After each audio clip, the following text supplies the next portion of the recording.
அனைவருக்கும் வணக்கம். இதில் நம்ம என்ன பார்க்க போகிறோன்னா, நம்ம எல்லாருமே ஸ்கூல் போகிறோம், காலேஜ் போகிறோம், நல்லா படிக்கிறோம், அப்புறம் வேலை பார்க்குறோம். அதுக்கு பின்னாடி என்னென்னலாம் வாழ்க்கையில் நடக்குது அப்படிங்கிற ஒரு சில சுவாரஸ்யமான தகவல்களெல்லாம் பார்க்க போகிறோம். எல்லாரும் பாருங்கள், உங்களுக்கு ரொம்ப பிடிக்கும். காலேஜ் படிக்கிறாங்க, வேலைக்கு போகிறாங்க, பிடிச்ச கணவனை கல்யாணம் பண்ணிக்கிறாங்க, அவங்களுக்கு பிடிச்ச குழந்தைகளை வளர்க்குறாங்க. இது எல்லாமே பிரபஞ்சம், யூனிவர்ஸ் அந்த பெண் குழந்தைகளுக்கு அவங்க கொடுக்கறது. சில பேர் வேலைக்கு போவாங்க, ரொம்ப முயற்சி பண்ணுவாங்க, ஆனால் அவங்களுக்கு ஜாப் கிடைக்காது.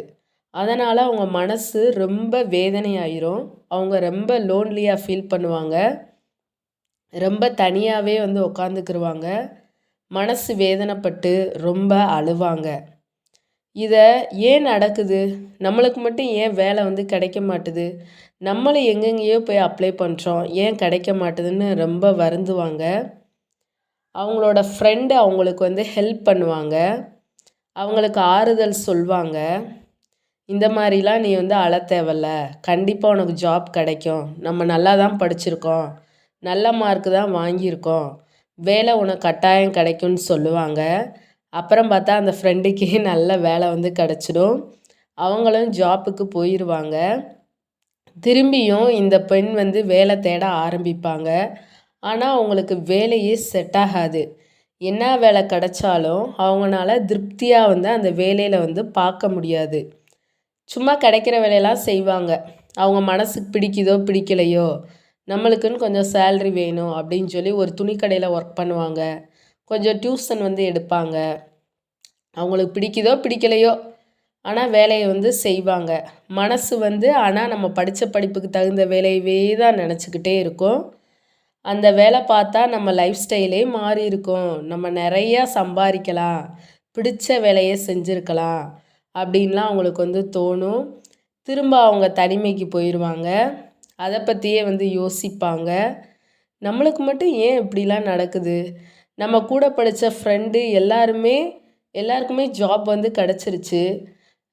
நம்ம ஃப்ரெண்ட்ஸ் எல்லாம் ரொம்ப ஜாலியாக, ரொம்ப ரிச்சான ஹை கிளாஸ் வாழ்க்கை வாழ்கிறாங்கன்னு சொல்லி நினச்சி அவங்களோட வாழ்க்கையே இருளாயிரும்.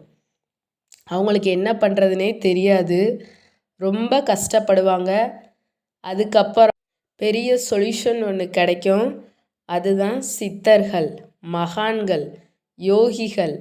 அவங்கள பற்றிலாம் தெரிஞ்சுக்கிற ஆரம்பிப்பாங்க. ரொம்ப சக்தி வாய்ந்த கடவுள், முருக கடவுள், சிவபெருமான், கிருஷ்ண பரமாத்மா, இயேசு, அல்லாஹ், அவங்களுக்கு பிடிச்ச கடவுளை பூரா நோக்கி போவாங்க. டெய்லியும் அவங்களுக்கு பிடிச்ச விஷயம் ஒரு 10 விஷயத்தை எழுதுகிறாங்க.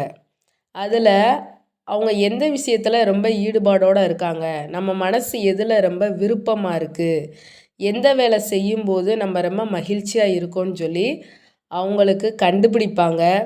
அதுக்கு தான் தவஸ்ரீகள், யோகிகள், முனிவர்கள், ஞானிகள், கோவில்கள், தெய்வங்கள் எல்லாரோட அனுக்கிரகத்தோடையும் அவங்க மனசுக்கு ஒரு ஞானத்தை கொடுப்பாங்க.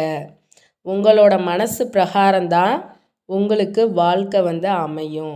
உங்கள் மனசு எப்படி இருக்கோ அது மாதிரி தான் உங்களுக்கு குடும்பம் கிடைக்கும், நல்ல குழந்தைகள் கிடைக்கும், நல்ல கணவர் கிடைக்கும், நல்ல மாமனார் மாமியார் கிடப்பாங்க, நல்ல வேலை கிடைக்கும். எல்லாமே உங்கள் மனசு எப்படியோ அப்படி தான் உங்களோட வாழ்க்கை கிடைக்கும். இது எல்லாமே முன் ஜென்மத்தில் நீங்கள் செய்த பாவ புண்ணியத்துக்கு ஏற்ப உங்களோட வேலை அமையுது, உங்களோட லைஃப் அமையுது, உங்களோட லைஃப் பார்ட்னர், உங்களுக்கு இருக்கிற குழந்தைகள், உங்களோட அப்பா அம்மா எல்லாமே அதன் பிரகாரம் தான் உங்களுக்கு கிடைக்குது. ஃப்ரெண்டுக்கு மட்டும் கிடைக்கிது, அவங்க மட்டும் நல்லா இருக்காங்க, நம்ம ஏன் இவ்வளோ கஷ்டப்படுறோன்னு நினைக்காதீங்க. கண்டிப்பாக ஒரு நாள் நீங்களும் வேலைக்கு போவீங்க, நீங்களும் மகிழ்ச்சியாக இருப்பீங்க, உங்களுக்கும் வருமானம் கிடைக்கும், சந்தோஷமாக நிம்மதியாக வாழலாம்.